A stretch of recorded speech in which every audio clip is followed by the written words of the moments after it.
Welcome! Thank you so much for joining me on the Socially Delightful podcast. I'm Jewel, human connection enthusiast and your host, and this show is all about delighting in yourself, delighting in socializing and in others, and creating truly supportive, delightful friendships and relationships, even in our modern world with our modern stress. In this podcast, we have fun creating a new culture of living in social delight. Now let's dive into how we're going to do that today. Hi, y'all. Thank you so much for joining me on the Socially Delightful podcast. I have my friend, Jess McKinley Uyeno. Got it. Okay. Nailed it. On the podcast today, and we are going to be talking about people-pleasing in business, people-pleasing in friendship. We're going to be talking about marketing and connecting with your audience and how that relates to friendship. If you are somebody that does not have a business, you are not an entrepreneur, or you don't necessarily market, I still want you to really listen to this episode because we talk about so many things that are really common for women everywhere. And I think having this frame of mind is going to be really helpful for you if you are not a business owner to be like, oh, that makes sense. Like, this is why connection is important. And this is how it looks in other areas. It's going to be really helpful for you to hear that and to have that repetition in this episode. So without further ado, let's get into the show. Hello, welcome back to the Socially Delightful podcast. I am so excited to have my friend Jess on.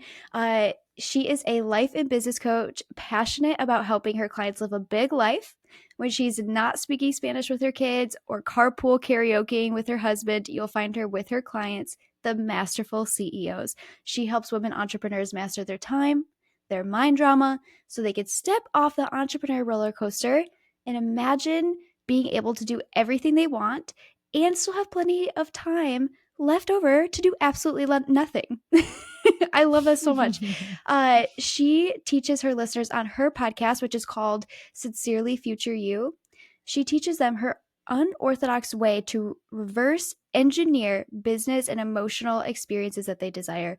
It's her mission to help ambitious female business owners realize that your brain is not only the cause, but also the solution to all of your problems. Jess, I am so excited to have you here today. I know we started talking a little bit before, and I'm already just so pumped and so jazzed. So thank you so much for being here. Thank you. I'm so glad. It is long overdue. Every time we've tried to connect over the last year, some illness, some wedding, something has gotten in the way. So here we are. Here we are. Well, I love our topics for today. So we're going to be diving a little bit into people pleasing. We're going to be talking about connecting with your audience. Jessica has beautiful, beautiful stories to share with us. So I would love for you to tell us a bit about how people pleasing was showing up in your business.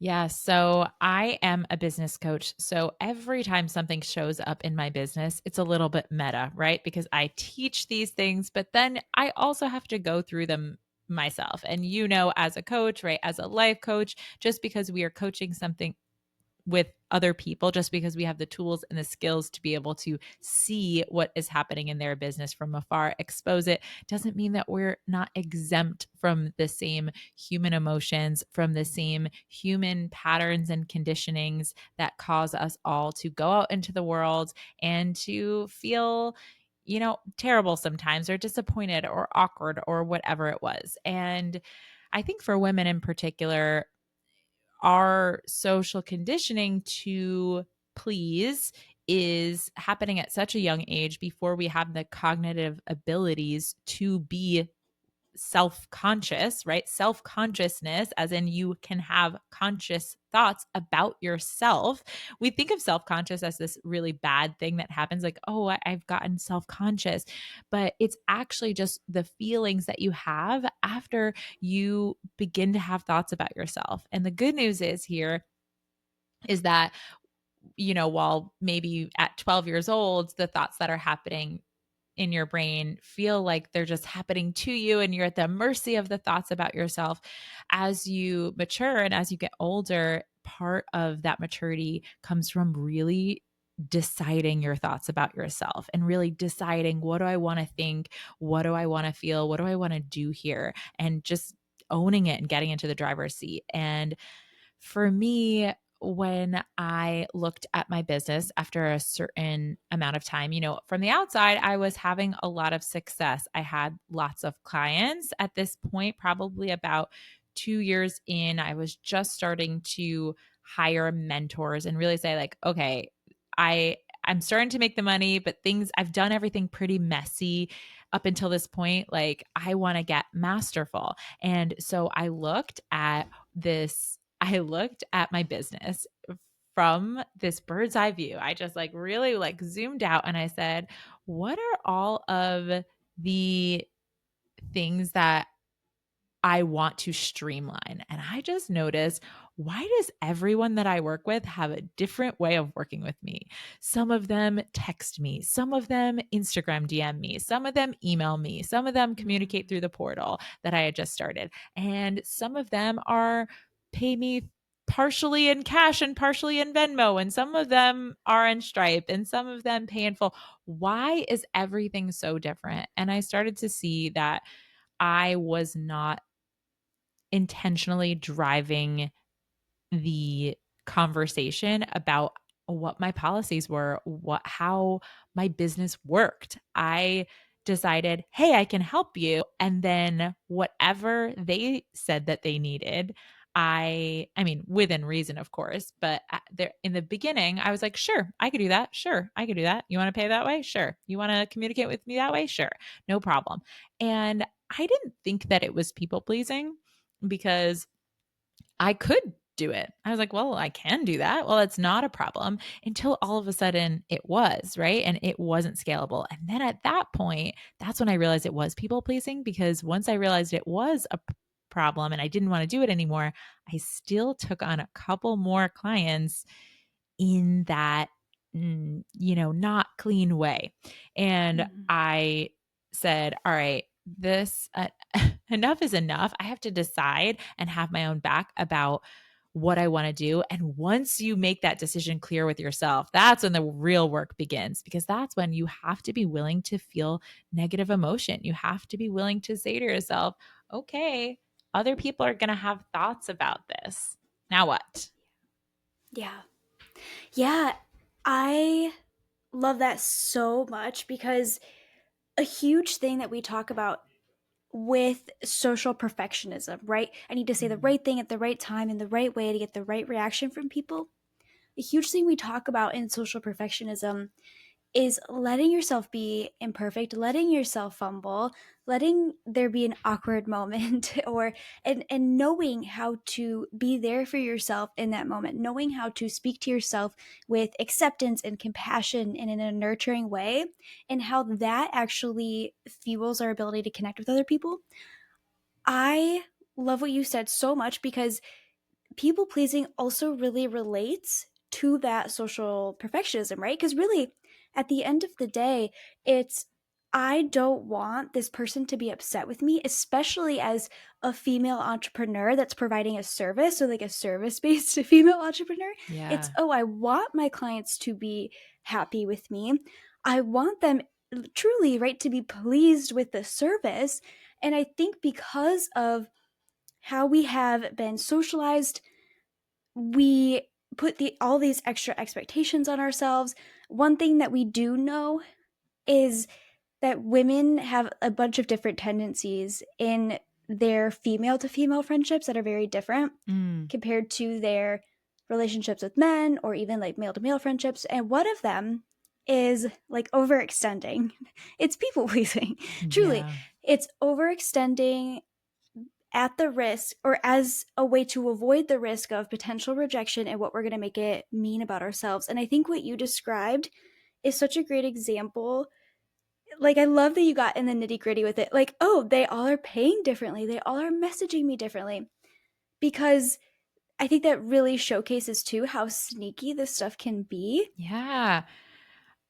I Yeah. was going to say too, for me, I don't think I have the traditional thoughts of an obvious people pleaser, and that I really cared that people felt comfort in the process. I would say like I do have a fairly masculine approach in business and I have no problem sharing my prices, sharing my policies, but there was this idea in the beginning of I had a strong identity of I'm not someone who's high maintenance. I'm a low maintenance kind of flexible Mm.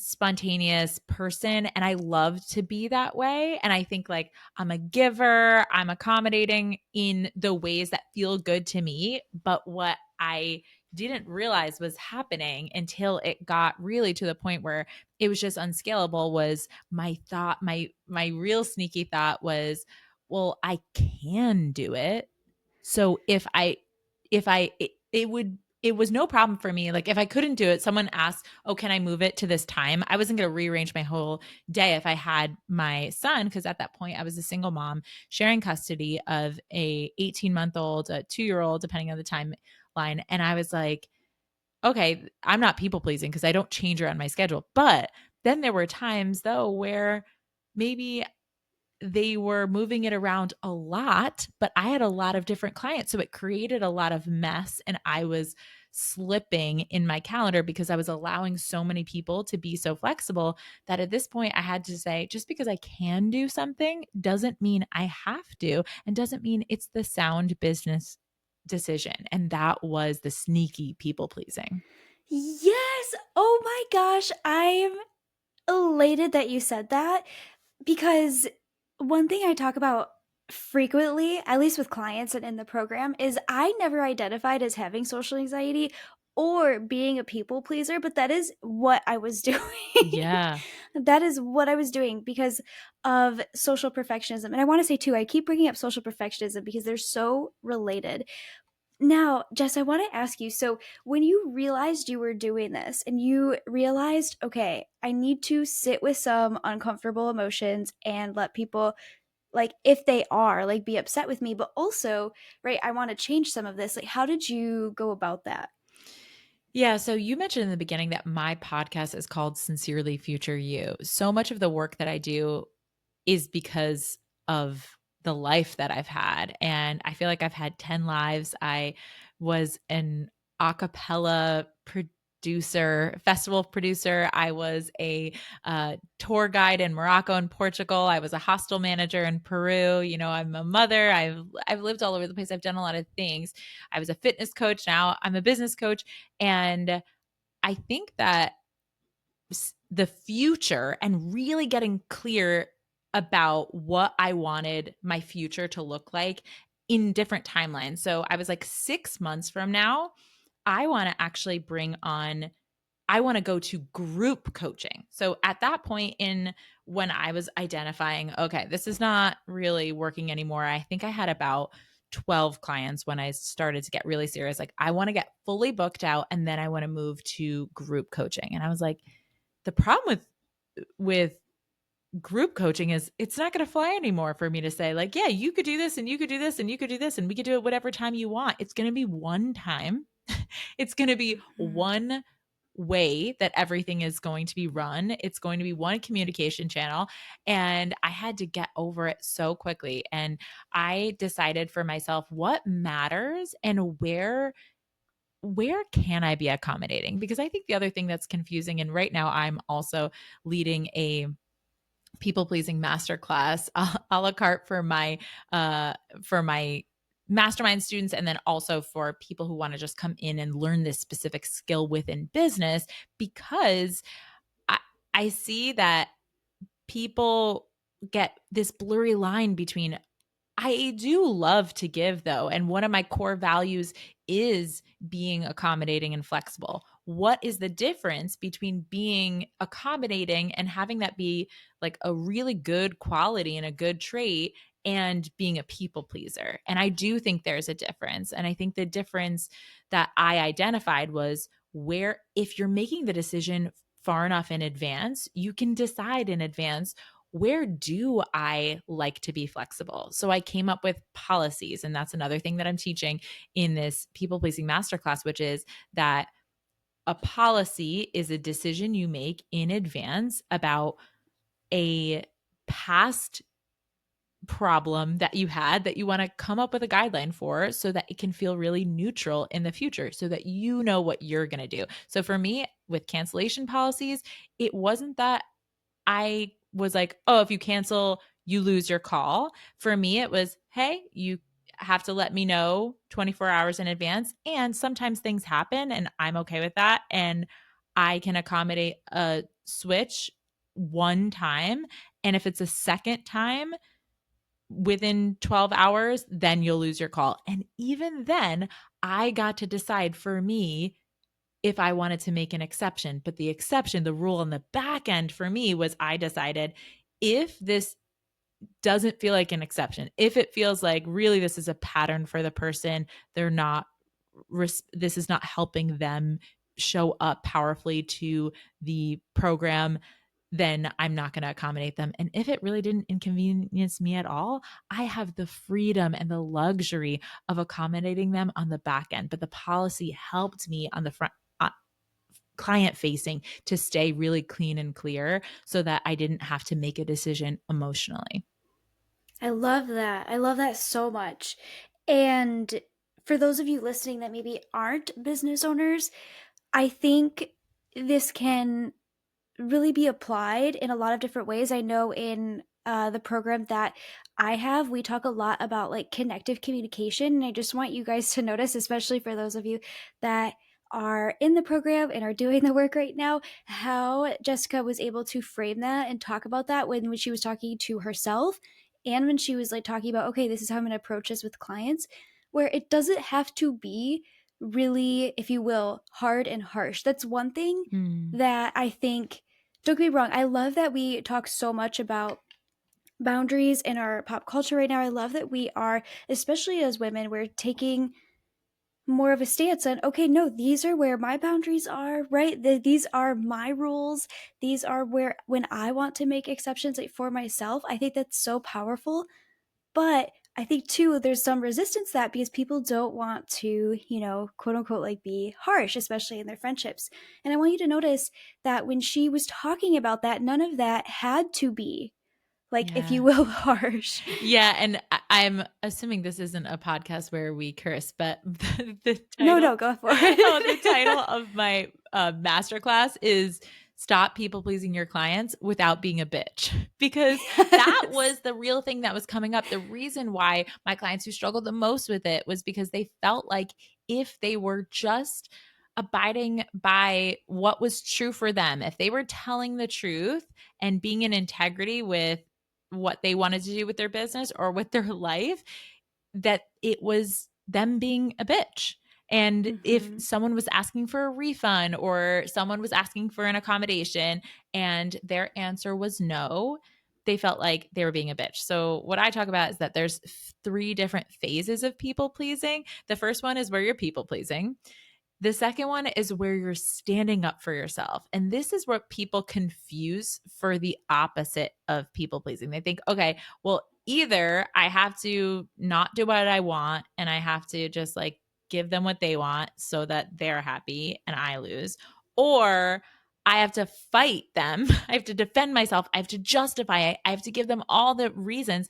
And it's really exhausting. It doesn't feel like who I want to be.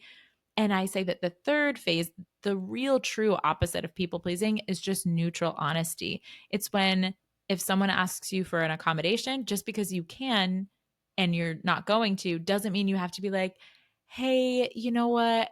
I'd love to, but actually, I'm already in my pajamas and my kid really needs me. And it's like you instead just get to neutrally say, oh, no, I'm unavailable, and then Hmm. you say less when you are not in this place of standing up for yourself. Standing up for yourself is coming from the thought error that other people should always feel positive emotion. They should always get you. They should always understand why you're doing things.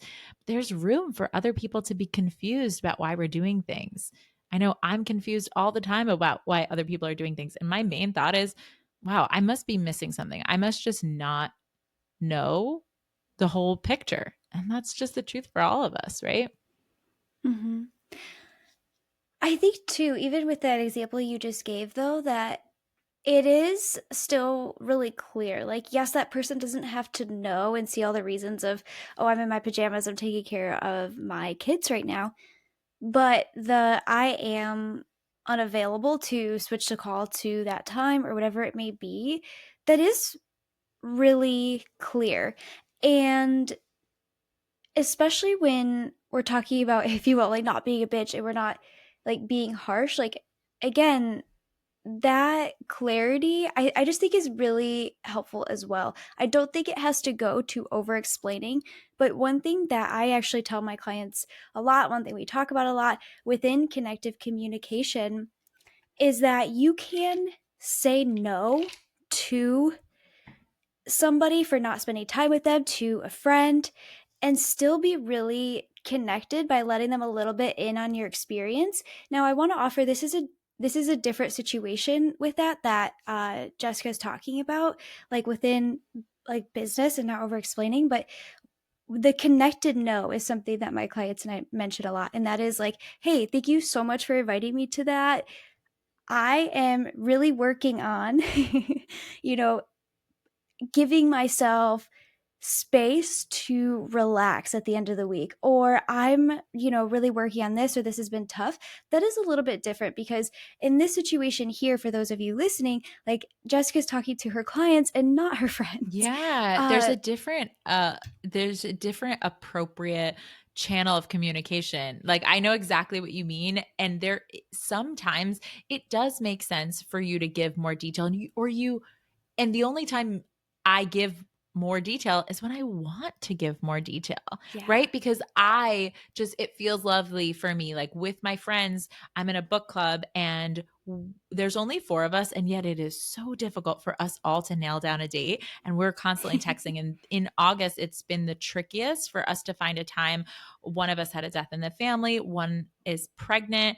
I have two children and a business, and I had a live event, and I was traveling for 3/4 of the month, and the other one is getting her master's and has two kids. Like there's so much. And so I can see how when everybody else has been in the text thread and they're all like, yes, yes, yes. And I have to be the one that comes in and is like, actually, I can't do that. And the reason I can't do it isn't because I have something, but it's because I am going to be coming home from being gone for so long. My kids are going to be tired. My husband's going to be tired.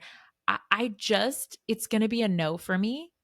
And I get to decide like when that feels really, really great versus people pleasing, being like, oh, guys, like, I'm so sorry I have to do this. It's like, I'm not sorry. I mean, what I am sorry about is that we're going to get it. We're going to find the time. Like, I'm sorry that it's not sooner, but also I feel like I want to be really rested and I want to be the person who can come to this book club and want to be there. I don't want to get there and then be resentful of the fact that I had to be there. Yeah, Mhm. so huge and so such a good distinction. And I think in both examples though that you have given, whether it's the book club or the call, like the energies are still like the energy in which of, oh, I can't because I'm in my pajamas and I'm with my kids, rather than I'm not available, Yeah. are very like clearly different energies. And the same with, oh, I'm so sorry I can't show up to the book club because of this and this and this and that, over explaining, rather than, hey, I can't, and I know my husband's gonna be tired, my kids are gonna be tired, and I really want to show up to this, really, and like enjoying my time with y'all. That is, and actually this kind of also helps lead into our next topics here, but that is very vulnerable, that is very connective, that is Mm. letting somebody in a bit on your world. And that is why when like why we talk about the connected no. Like one of my favorite examples is I had a client who was like, I'm so burnt out, I'm so tired. And my friend asked me to go on a walk and spend time with her. And I'm just like, I really just need to be in my own space right now. Uh, and so when she told the friend no, she was like, hey, I'm really working on not burning myself out, or I'm prioritizing. You don't even have to be working on something. I know I use that example twice now, but right, like I'm actively refilling my cup. I am so glad that you asked me. Let's definitely plan another time. And and I've had this happen to me too, where people have said no. And what that does for the other person is, like, even if they still go on that walk, they get to think the entire time, like, oh my gosh, like, wow, I'm so glad that this person, right, let me in, or that they're working on that. Like, if we do this a bit more on be really transparent and clear with people, it's really helpful. But I do think in business, and one thing that really applies to everybody that we can use from Jessica's examples here is that it doesn't have to come from an over explaining so that way this person is completely comfortable. It can be just letting them in a little bit. And sometimes in business, letting them in is just, no, I'm not available, or I won't be able to do that. Whatever it may be, like, that is still clear.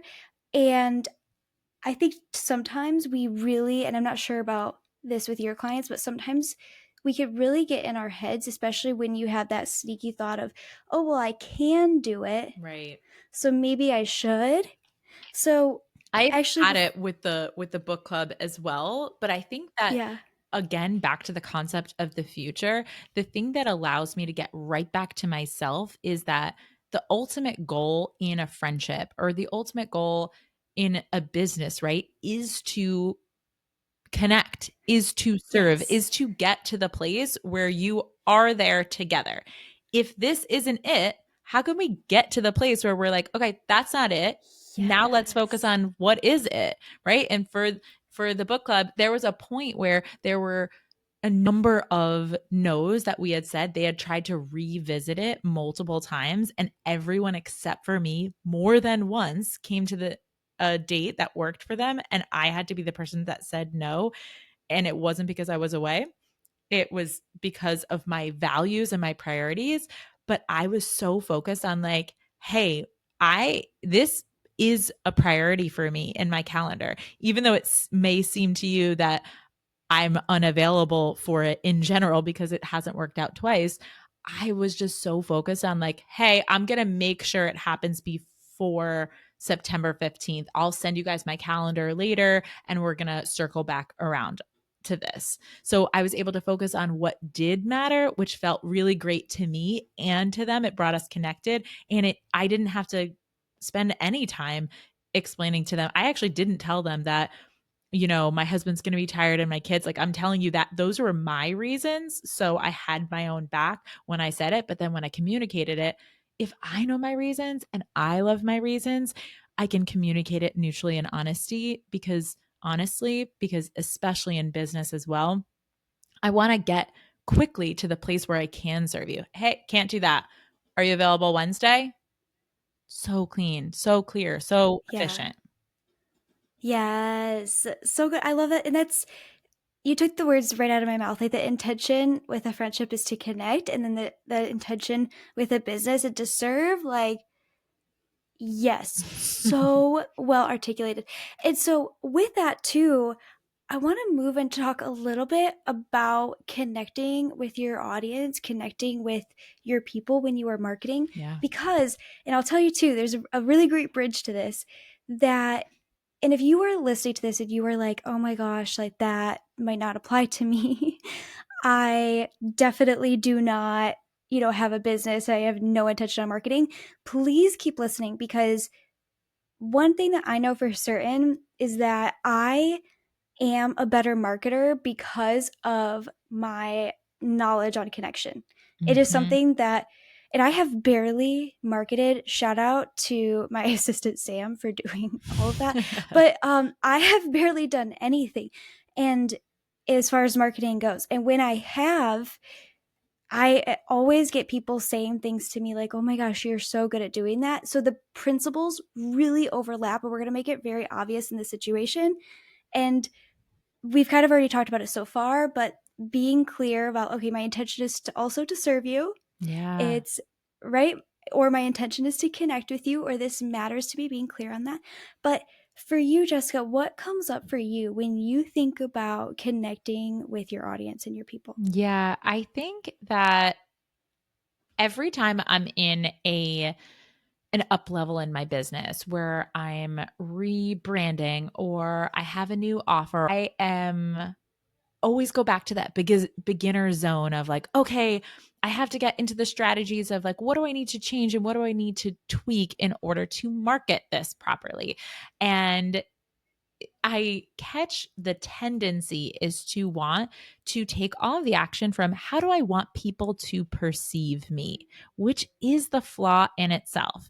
Marketing, Mhm. really good marketing, isn't about manipulating how other people see you and how other people feel and what they're going to do, if they're going to buy or if they're going to follow you or if they're going to engage with you. If you're doing it like that, people can feel it. And it's the same thing in friendship, I imagine, right? If you're trying to get people to like you, you're like, how do I get people to like me, to approve of me, to see me as caring or as whatever? You will slip into those people pleasing tendencies. And that can happen in marketing as well, where people are like, I like the word she's saying. I like her offer. There's just something a little bit off, and I can't put a finger on it.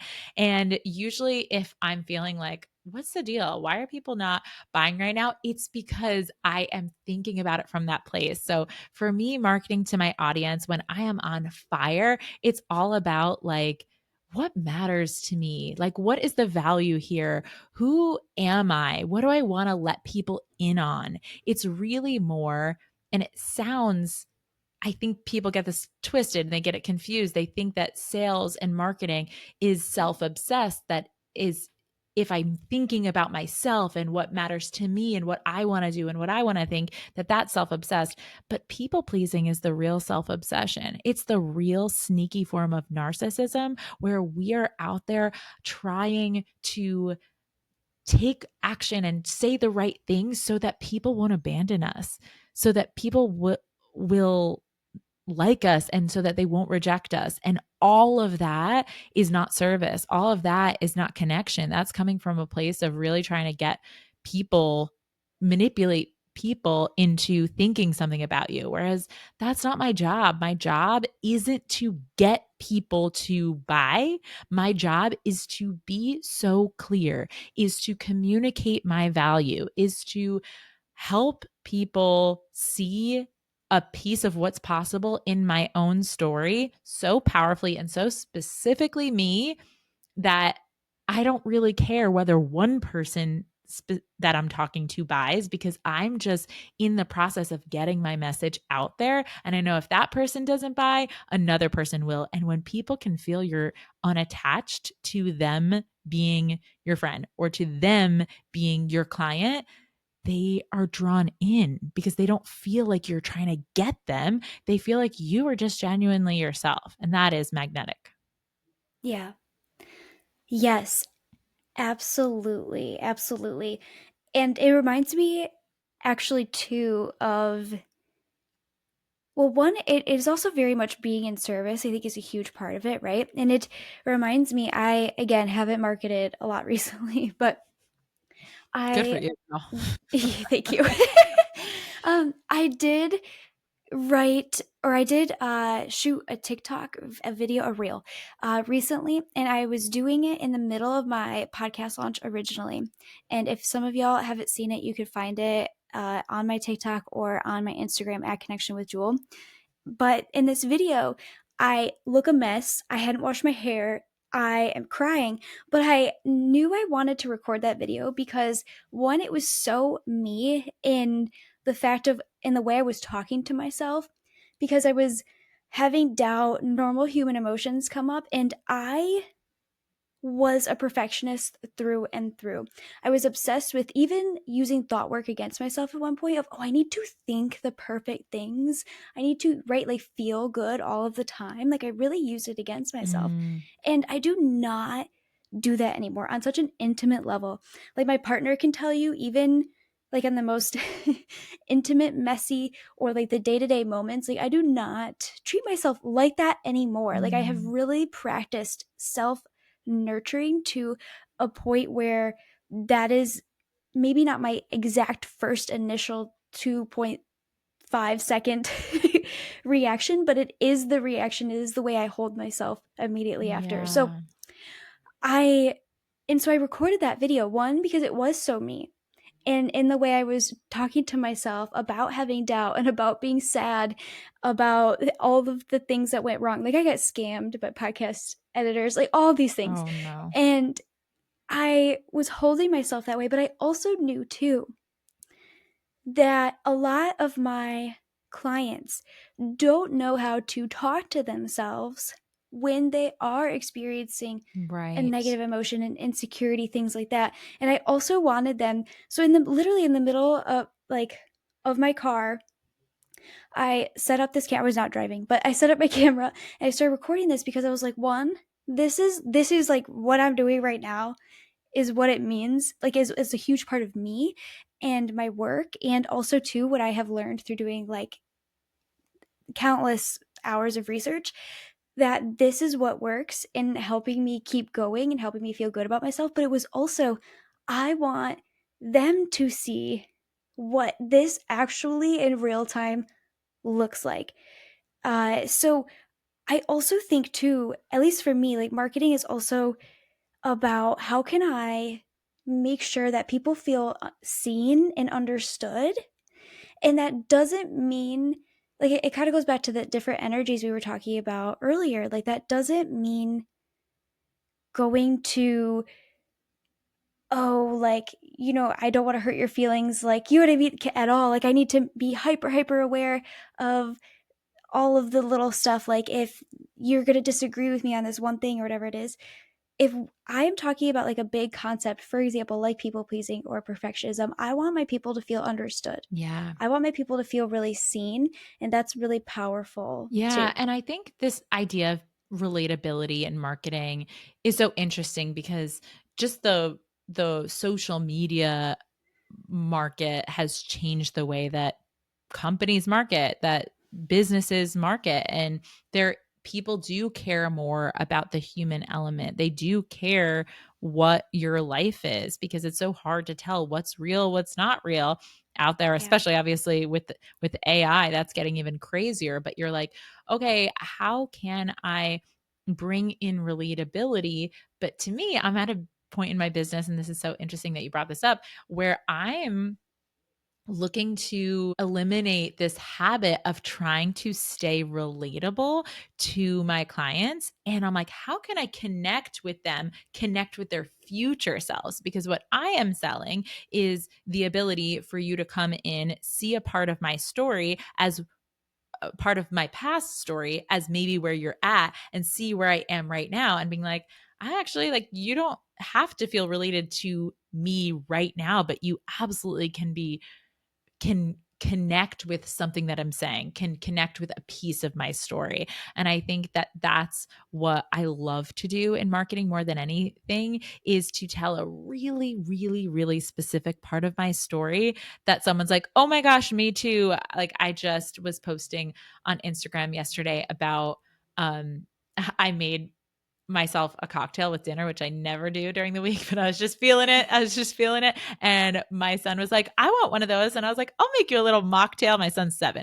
And I was like, okay. And we were just having so much fun at dinner. My kids, my daughter, who's 2, was like, I want one. And we're like, no, you drink water. But I put her like in a fancier cup that she could hold. Right. And we took this picture and I was like, vibes. And then I was thinking of like, okay, what part of this is relatable and what part of this is not relatable to the person I want to bring in intentionally? And I was like, this is so good because you do not have to be the same or agree with or have the same life as your friends or your clients or whoever you want to connect with. In fact, I think these polarizing parts about you, these very specific things about you, are what make people so drawn to you. So I posted about it, posted this picture, and then I was like, you know that movie, The Family Man? That's always been. Do you know this movie with Nicolas Cage? I do not Okay, know. so it's this movie where he like wakes up one day, he's like a stockbroker or something, and he's so rich, and then he wakes up the next day and he's like in this bed with like he's got a family and he's got kids, and it's like this point in his life where like what would have been differently if he stayed with his college girlfriend and chose that instead of the career. And there's this iconic scene where they have like a sexy fight with like chocolate cake, and they're like being playful. And I was like, that is the thing that motivates me. Like, I want a successful life is like this playful energy with my family and my husband. And I was like, but plot twist, I also want the money. And I also want this big career. And I've always wanted to be a mom and a, you know, business owner and a really successful one. And I was like, that I knew that take was going to have some people unfollow me whenever I talk about money publicly. Women, it typically makes them very uncomfortable. But also, I knew that someone was going to hear the really specific part of that story talking about how I was motivated and I want the sexy cake fights with my husband and I want that like power suit that Taya Leone's wearing at the end of the movie. I want it all. And someone else is going to be like, oh, I know that scene. I want the sexy cake fights too. And even if they didn't relate to the rest of it, my story, that just a piece of your story can be the thing that lets people in because it's just so genuine. Yes. Okay. And I think to kind of collaborate with you on this, I think relatability is different from having someone feel seen. So, and I'll give you an Mm. example. I am an atheist and I am very much like a nerd, a dork. My partner every day is like, "What rabbit hole did you go down?" And I'm like, "I found these studies from this," or like, "I learned this history," right? That is very much who I am to my core. I love that part about me. A lot of my friends are not that way. A lot of my friends, actually, one of my closest friends is, for example, she's very spiritual. Mm. And even though I do not have those same beliefs, if you will, like we do not have that in common, I think one thing that is really beautiful about our relationship is that I know that if she wants to talk to me about those things, or not even that wants to, I invite her to talk to me about those things so I can see her in that.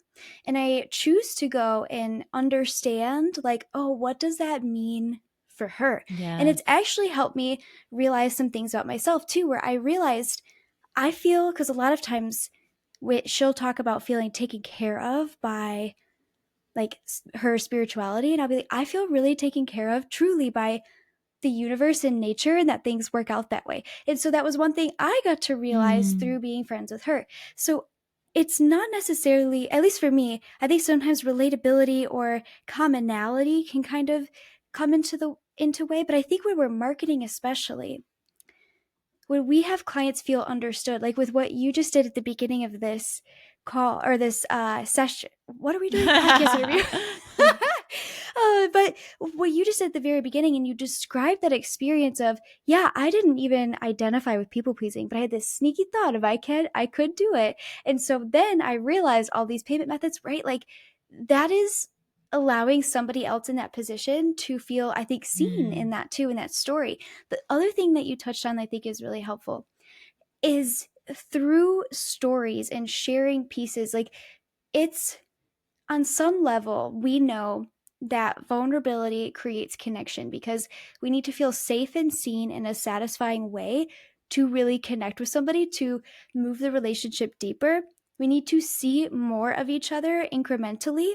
And I think we do that as well through marketing. And I think that's one thing that you also described with, like, okay, I'm going to share this story, and this might not be for everybody, but right, like this is part of my story. This is part of them seeing more of me, seeing more of my desires and what I believe in the world. That's vulnerable. That goes for friendship and marketing. I Absolutely. think one thing that I realized, and I'm curious on your take on this, is that I realized as well, because of that incremental vulnerability, that it's such a good way, marketing wise, to have like a mini offer or something where people can really get to know Mm. you Mm. before signing up to work with you. What are your thoughts on that? Yeah, I mean, I think that the podcast is is kind of the free offer, like the most accessible offer that I think I have for people to come and get to know me. When people say like, "Oh, I would love to, if they're in some way or shape or form on the fence and they want to understand what it's like to work with me, I'm like, go listen to the podcast because I'm my true self on there, right? You can hear my voice. I think there is something just really, really comforting about those times with your voice. But when you were talking about vulnerability and like letting people in, I think the other thing that is such a parallel between friendship and business and business marketing is that you don't necessarily want everyone to connect with you. Like, you don't want to be Yeah. everyone's friend. And if you are trying to be everyone's friend, you're probably going to come off a little creepy. And it's the same thing in the Yeah. business world, too, right? It's like, imagine going on a date and you were like, yeah, I'm really into like uh acapella music. And they were like, oh my gosh, me too. And you were like, oh, cool. And then they were like, and I'm also into all music and like really just like all music or no music, like whichever. And you were like, what? Okay. And then you're like, oh, yeah, like what kind of animals? They were like, I really love dogs and cats, but I could see myself like not having animals either. And you're like, what is your stance? Like, who are you? Right. And I think it's just versus going on a date and the person is like, yeah, I want to live on a compound with my family and I want to like grow gardens in the backyard and I want to raise our kids to be really resourceful and like healthy and crunchy and granola. And you're like, this is my person, or you're like, hell no. Like, immediately, right? Because of the vulnerability. So I think Yeah. that there is this element of like leaning into whatever is going to turn your best clients on is probably going to turn your worst clients off. And the same thing with friendship, right? Like when you tell those parts of Yes. yourself, when you share the things that you know, some people are going to be like, oh, that's a little cringe. Your people are going to be like, that's me. Yes. Yes, girl. Right. Yes. Yes, that's one thing we actually talk about is because some people, whether they're oversharing or undersharing when it comes to vulnerability, connecting, and a lot of times I don't help people like make new friends. I mean, I do, but most of the time clients come to me and they want help deepening and making their Mm, friendships that they have like more meaningful. But one thing that we talk about is what do you want them to know about you and what do you want to know about them? Like mm, really identifying what those things are, like, oh, I want to feel seen in this. This is something I want to share, can be really helpful. Like, I want my friends to have this kind of understanding about me and I want to know how they feel about this. Those two questions right there are so helpful yeah. for making, honestly, for either making a new friend, making a friendship more meaningful. Absolutely. I oh my gosh, there was another thing that you said I really want to touch on. I can't remember what it was. It was So we so were talking good. about business and kind of niche and just having turning your best and Oh, on and your worst off. yes. Yes. Your example, by the way, I'm gonna do this. Nick, you can cut that last part where we were figuring this out. Okay. So another thing that you said about, oh, it could feel like creepy, it Oh, could feel yes. graspy. I think the same thing too is for the longest time, and I did an episode on this literally called Trying to Trauma Dump My Way into a Best Friendship because I did this. I realized other people were doing this where I thought friendship was we know absolutely everything about each other. So I would speed that up really Mm, quickly and I would tell people everything about me. And honestly, it made some people really uncomfortable and not want to talk to me again. And that could feel really unsafe for some people. Now, most of the time when I'm working with clients, especially when they're over or social perfectionists, they are undersharing. So this doesn't apply to everybody. But when we overshare too, we tell somebody our like deepest, vulnerable traumas and things like that. Like I like to, and I had to do this for myself, like, okay, I save that and talk to like these people with, right? If mm, somebody moves up close to me and becomes that, I will talk to them about that. It's not that I'm keeping it a secret or like I won't mention bits and pieces, but like some of these things are yeah. not the world needs to know about me. And I've honestly too had to use that when creating for this podcast as well. Like that same Mm, philosophy, that same kind of mentality too. Well, okay. This was so good. Is there anything that we haven't talked about yet that you want to mention, that you want to highlight for everybody? Yeah, I mean, in terms of people pleasing, whether it's in business and life, I just think that if you want to get a certain result and you are strangling the process to get there, you're like, okay, I am doing the thing, I'm thinking the thoughts, I'm feeling the feelings, I'm taking the actions, and it's not happening. I think that there's this magical component. Mhm. So we have a tool called the model, and it is essentially that your thoughts create your feelings drive your actions, and your actions produce your results.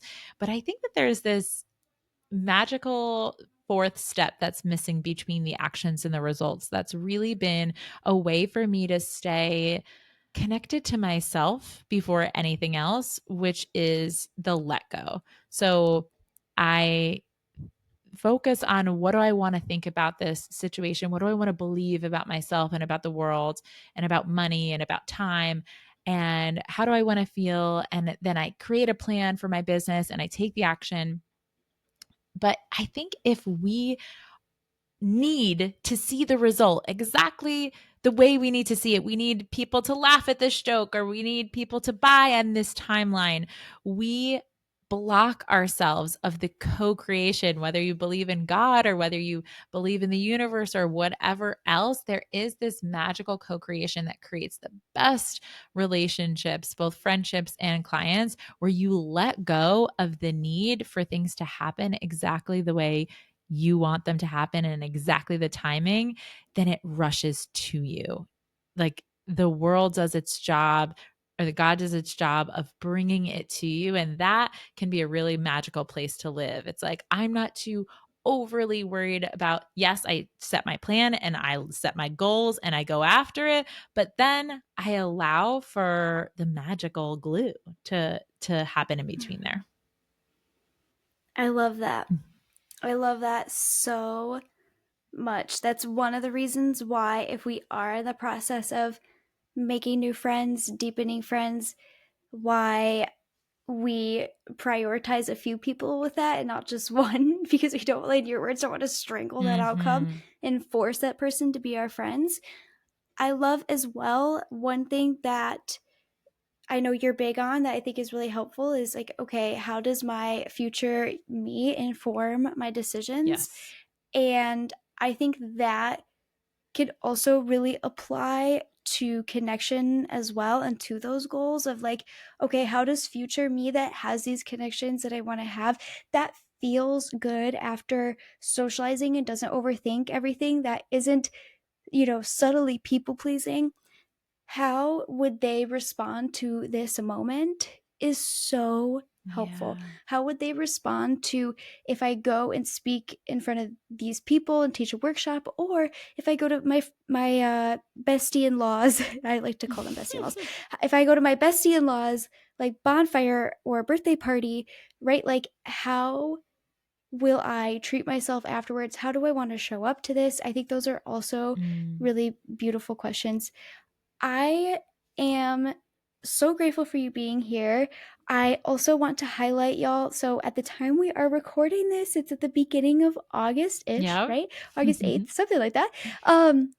And Jessica has something called the Mission Group, and she has her, I almost said signature program, but I don't know if that it is what it, I should Yeah, probably it's let you define. it's my mastermind. I will say it's probably my Yeah. signature program. People come, and if they're like, I want all in, what's all in getting results and coming and working with you? That is it. Masterful CEO School. Where these are women business owners who are already having some success in business, but maybe you are at that point that I was talking about at the beginning of this podcast, where you're like, okay, like I did it. I'm going places. I'm going to the moon. And whether or not I do it this way or that way doesn't really matter. But now I just want to be alongside other women. I want a mentorship that is going to help me see faster all of the ways that I'm either strangling this opportunity or making something seem really serious when it can be lighter and it can be more fun. I think in the world of oversaturation in the market of telling us what to do. That's not necessarily the coach that I am. I lay out frameworks for my clients for goal setting, and then we spend a lot of time tapping into what is your genius and what is your next step so you can access it. And we are going to Costa Rica in January together for the first time for our live event. So it's just going to be the best yet. Ooh, and that is starting October 2nd, right? So Yes. this is the perfect time for everybody to go check out Masterful CEO school group. That link is like Jessica's link to her website and stuff is going to be below. Do you want to tell us a little bit about the mission group and what that Yeah, the means? mission is my membership. That is for also for women who are mission driven. I have clients that are in all different industries. So this isn't just for coaches or anything like that. I have brick and mortar and product based businesses and service based businesses in there, but these are women that have a very specific mission and they are driven. They're going to the moon, and we come together. We have monthly coaching in there as well as master classes. So this month's master class is on people pleasing. The timing of this So podcast fun. couldn't be more perfect. But in September, we are going to be definitely leaning into much more masculine topics. Usually when it's September, it's planning season. It is back to some structure. So we're going to be talking a lot about time and money management. I am a bit of a personal finance expert myself, just a nerd, like you said. I read personal finance books for fun. And so my clients and I are getting really specific on what it means to be able to not work so hard and to allow your money to work for it. And so we're going to be getting really, really masterful in there over the next couple of months. Beautiful. Well, thank you so much. We are going to have the links to that below. So everybody go check it out. Go check her out. Go subscribe to her podcast, Sincerely Future You. Jessica, thank you so much for Thank being you, here. It is so Jewel. fun to It hang out with is. you. I love that you just introduce everyone as your friends. And I'm like, oh, I really am. And then I'm like, you know what? I bet you just everyone meets Jewel and is like, she's my friend. She really is. You're just so genuine. And thanks again for having me on the show. Thank you. I received that. Thanks for joining me on the Socially Delightful podcast. I'm Jewel, and I'm truly so grateful that you came and hung out with me today. If this podcast meant something to you, it would mean so much to me if you left me a review so that way I could keep making content that you love. And if you really want to make my whole day, share this podcast to your Instagram story and tag me at Connection with Jewel so I can shout you out. Or send me a message and let me know what resonated with you or what you want to hear next. And I will see you at the next episode.